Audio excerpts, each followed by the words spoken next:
It's been a little while since I reviewed a game, but that doesn't mean that I've not been playing them. Mostly for the last 2 weeks I've been playing Tom Clancy's The Division, the first Tom Clancy game that I've actually played since the Dreamcast, and I was a little bit dubious about playing it in the first place, but a few weeks ago I decided to take the plunge, get a copy, and I can honestly say I'm quite surprised about how much I enjoyed the game. That's not to say it's a perfect game, so over the next few minutes I'll give you my rundown of the experience I had playing this third-person shooter.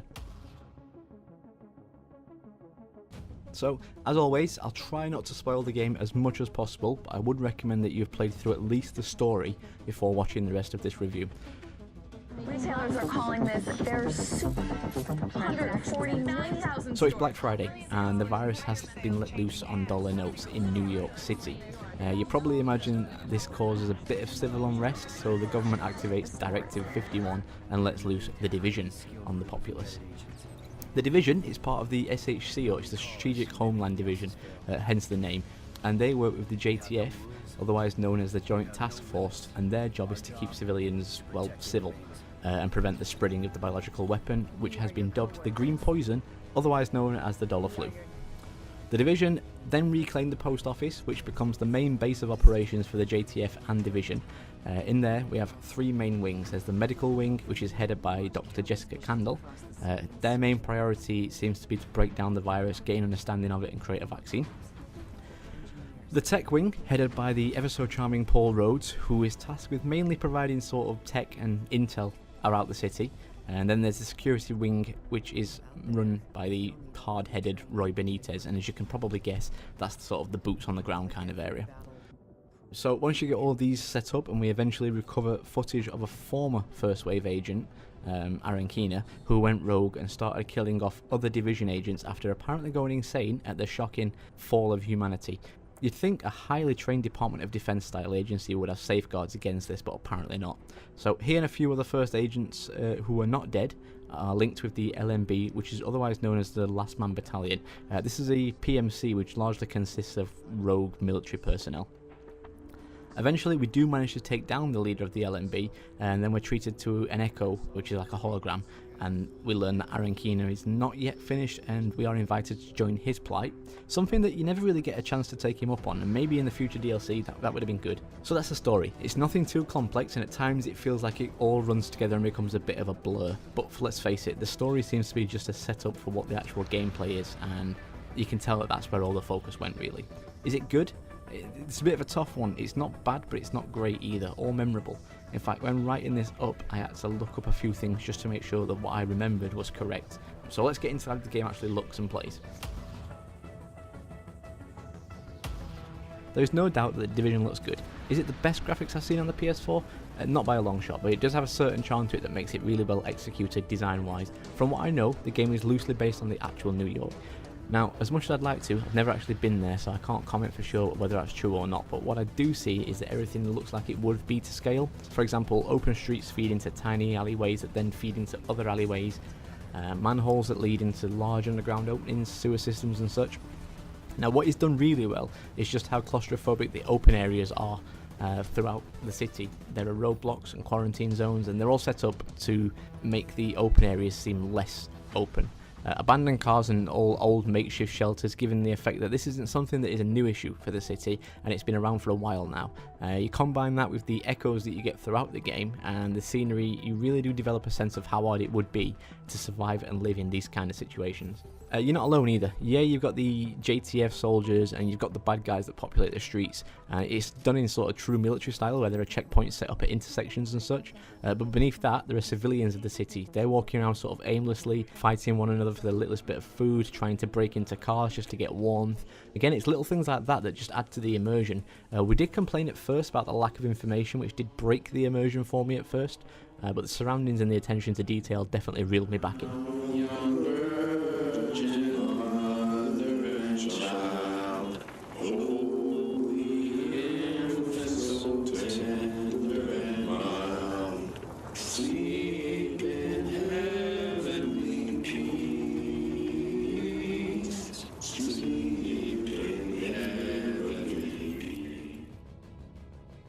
And it's the attention to detail that I also have a little bit of an issue with.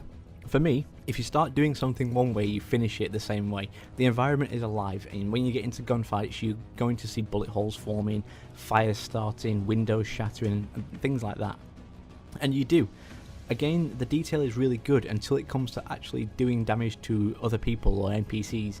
Yeah, you might get a mist of blood when you finally take someone down, but until then the bullets don't feel like they're actually doing any damage, and you can't tell me that with one clip of my gun I can demolish the detail out of a car, popping the tyres, shattering the windows, yet with the same kind of bullets on the same gun I can't even create a bullet hole inside a person. Little things like this are what I notice, and it did let me down a little bit with this, but it has to be said that it's a small issue and I cannot take it away from the overall finish. The graphics 99% of the time are solid and well done. Now, the first thing I will point out about the audio is something that really annoyed me to no end, but first I have to give you a little bit of context. The story of the game is told essentially through audio exposition, found phone recordings, intel reports, echoes, and so on and so on. And it's fine by me. Hell, I'm one of the few people who actually enjoy collectibles in games, but when you collect a piece of intel in The Division, it automatically starts playing it straight away. Now, you might be thinking, what's the issue with that? Well, I have two issues with that. Issue number one, the intel you collect might not be in the right order. Quite a few times I was finding, say, intel number 4 and then finding intel number 2. Just for example, there's an interesting story told through echoes whereby someone realizes they're superhuman or something. I found it the very last piece of the story to that one, so it was kind of ruined. And then there's issue number 2. Sometimes I didn't feel like playing through the story anymore. Perhaps I was watching videos on YouTube, or I thought I'd just use this time to collect the missing intel that I needed, thinking that I could just watch it all later in one go. Now yes, you can do this and there is a chance to stop it from playing, but personally I think that there should have been a toggle for that option. Other than that, the audio for The Division is fine. It didn't blow me away, and if I'm honest, there's more to complain about than there is to credit. Repetition is a massive issue with this game, and we go back to the immersion again. Throughout there are safe houses that have radio stations playing in there, and they're always all the same. It's the same 20 seconds of commentary, the same songs, the same dialogue from the NPCs. In fact, there was one dude who told me at least 5 times in the space of a few minutes that his back is all fucked up and he needs some meds fast. Yet he couldn't have been that badly injured, as he managed to get around the city 100% faster than I could, as I was always walking into him at any sort of safe house that I went to. And you know what that is? That is a display of addiction, my friend, and you need to get some help. Now this is where the game really shines, and I mean really shines. The Division is a very clean and polished game. In this day of age, that is something that doesn't happen so much anymore. It is developed by Ubisoft, which have had their fair share of shit thrown at them over the past few years, and to be quite honest, they deserved it most of the time. They really have churned out some crap, but this game is a testament to what they are capable of doing.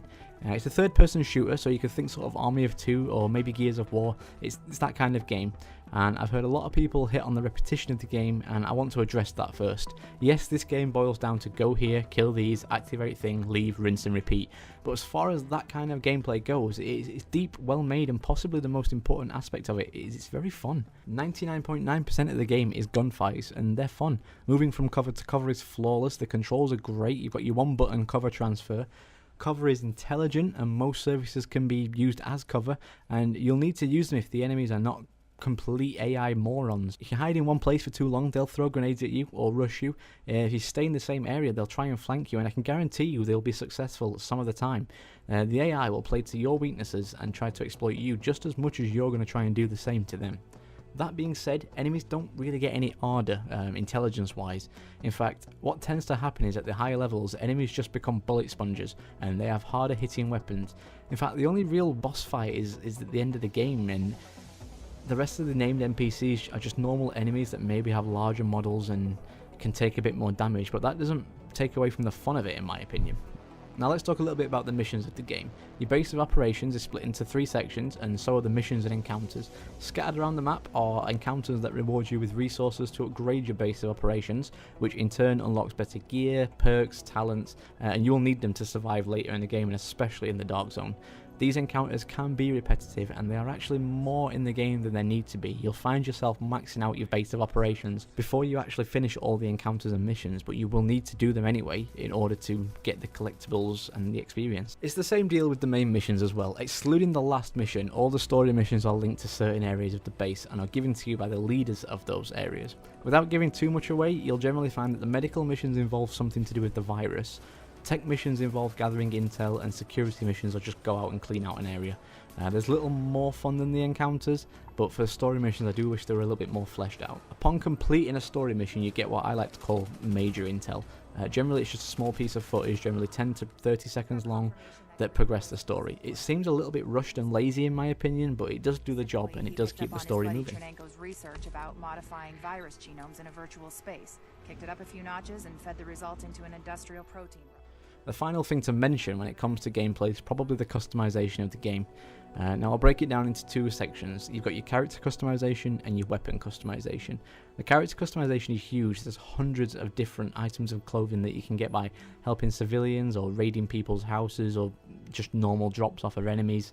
You'd think that it would be good, but it's actually really bad and dull. And yeah, there are tons of options, and none of them really look any different to others. The colours suck. Greys, blacks, browns, beiges, they're all just ugly. In fact, once I realised this, I stopped caring about how my character looked, and by the end of the game, despite changing my appearance multiple times, I didn't really look any different than I did when I started. If it wasn't for the fact that your level is showing above your head, anyone looking at you would think you've only just started to play the game. Now the good bit. The weapon customization. It's awesome. There are tons of guns and they fall into the standard, specialist, superior and high-end factors. If you've played an MMO before, then you'll already be accustomed to this style of play. Assault rifles, submachine guns, shotguns, sniper rifles, tons of grenades, even different bullet types can range from incendiary to explosive. It's clear that this is where the heart and soul of the customization and all the effort went to, and it's so much better than the character customization. Each weapon has mods for all the different parts of the guns, sights, clips, suppressors and even skins, and I for one love skins. It's what makes a gun my child and not my weapon. To explain it all would make this video way too long, but trust me when I say you will not be disappointed with the weapon customization. Gameplay is solid and well done. It has its issues, but nothing is perfect. The game itself is solid. I had maybe 2 crashes and 1 graphical glitch that I can remember. They're almost not really worth mentioning, so I'm not going to go into too much detail on them ones. I've got to mention though the other thing, and we go back to the immersion here, it's the fast travel. Or a slightly better fitting name would have been the sometimes slightly faster travel. It's painfully slow, unless you've literally just got from one side of the map to the other. It's usually faster just to walk there and maybe pick up some experience along the way.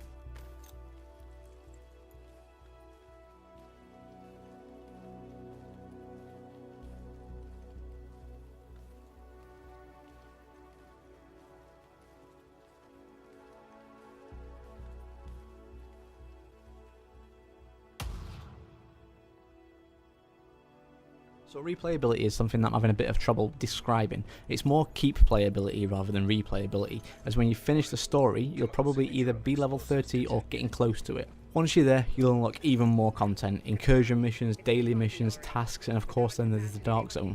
You can create multiple characters, but I don't really see a reason, as you could just chop and change the character you've got into a new loadout relatively quick and easily.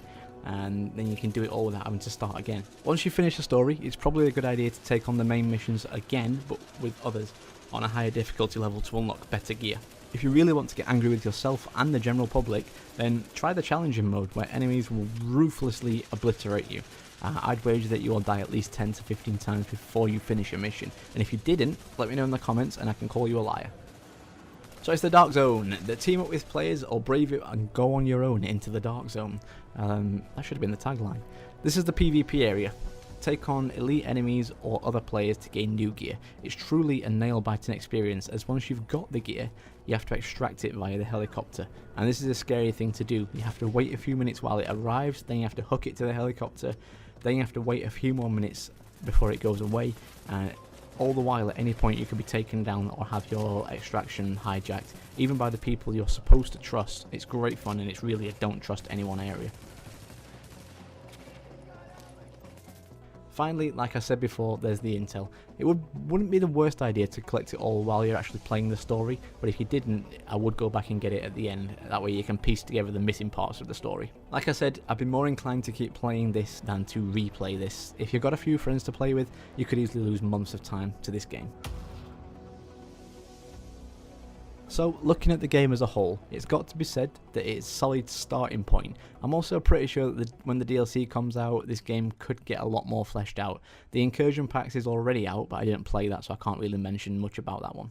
Its presentation is great, the actual gameplay is some of the most fun that I've had in a while now, but for every good point I just feel like there's something that lets it down. The audio and the main story, they're the only problems here. I understand that the story can't really be finished and wrapped up, otherwise the post-game content wouldn't make much sense, but I just wish that the story that we do have had a bit more and it was a bit more involved. From what I know, they're looking to make a movie adaptation of this game, and what they're going to do when it comes to story for that, and if it does come out with a good story, why couldn't that have been in the game? It just seems a little bit lazy for me. I would have given this game a solid 4 out of 5 if it wasn't for these little gripes, but because of that I can only give it a 3. Don't let that put you off the game though. Grab a copy, see for yourself. Your mileage may vary.